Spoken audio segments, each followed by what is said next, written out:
Chapter 2, Mrs. Jewls. Mrs. Jewls had a terribly nice face. She stood at the bottom of Wayside School and looked up. She was supposed to teach the class on the 30th story. The children on the 30th story were scared. They had never told anybody what had happened to Mrs. Gorf. They hadn't had a teacher for 3 days. They were afraid of what their new teacher would be like. They had heard she'd be a terribly nice teacher.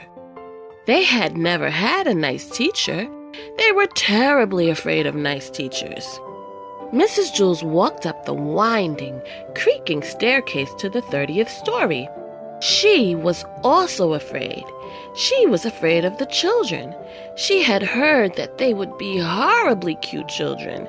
She had never taught cute children. She was horribly afraid of cute children. She opened the door to the classroom. She was terribly nice. The children could just tell by looking at her. Mrs. Jewls looked at the children. They were horribly cute. In fact, they were much too cute to be children. "I don't believe it," said Mrs. Jewls. "It's a room full of monkeys." The children looked at each other. They didn't see any monkeys. "This is ridiculous," said Mrs. Jewls. "Just ridiculous. I walked all the way up 30 flights of stairs for nothing but a class of monkeys. What do they think I am? I'm a teacher, not a zookeeper." The children looked at her. They didn't know what to say. Todd scratched his head. "Oh, I'm sorry," said Mrs. Jewls. "Please don't get me wrong. I have nothing against monkeys. It is just that I was expecting children. I like monkeys. I really do. Why, I'm sure we can play all kinds of monkey games." "What are you talking about?" asked Todd. Mrs. Jewls nearly fell off of her chair. "Well, what do you know? A talking monkey. Tomorrow I'll bring you a banana." "My name is Todd," said Todd. The children were flabbergasted. They all raised their hands. "I'm sorry," said Mrs. Jewls, "but I don't have enough bananas for all of you. I didn't expect this. Next week I'll bring in a whole bushel." "I don't want a banana," said Calvin. "I'm not a monkey." "Would you like a peanut?" asked Mrs. Jewls. "I think I may have a bag of peanuts in my purse.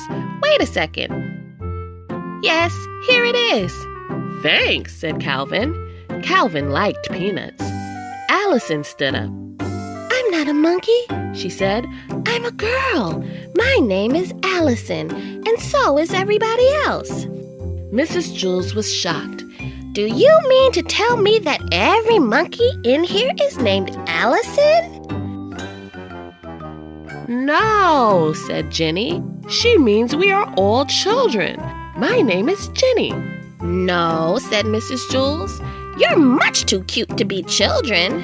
Jason raised his hand. "Yes," said Mrs. Jewls. "The chimpanzee in the red shirt." "My name is Jason," said Jason, "and I'm not a chimpanzee." "You're too small to be a gorilla," said Mrs. Jewls. "I'm a boy," said Jason. "You're not a monkey?" asked Mrs. Jewls. "No," said Jason. "And the rest of the class, they're not monkeys either?" asked Mrs. Jewls. "No," said Allison. "This is what we've been trying to tell you." "Are you sure?" asked Mrs. Jewls. "We'd know if we were monkeys, wouldn't we?" asked Calvin. "I don't know," said Mrs. Jewls. "Do monkeys know that they are monkeys?" "I don't know," said Allison. "I'm not a monkey." "No, I suppose you're not," said Mrs. Jewls. "Okay, in that case, we have a lot of work to do. Reading, writing, subtraction, addition, spelling. Everybody take out a piece of paper. We will have a test now." Jason tapped Todd on the shoulder. He said, "Do you want to know something? I liked it better when she thought we were monkeys." "I know," said Todd. "I guess now it means she won't bring me a banana." "There will be no talking in class," said Mrs. Jewls. She wrote Todd's name on the blackboard under the word discipline. An author's purpose is the reason an author decides to write an article, story, or book. There are 3 reasons an author chooses to write about a topic: to inform, persuade, or entertain the reader. If the reason is to inform, then the author wants to teach the reader something.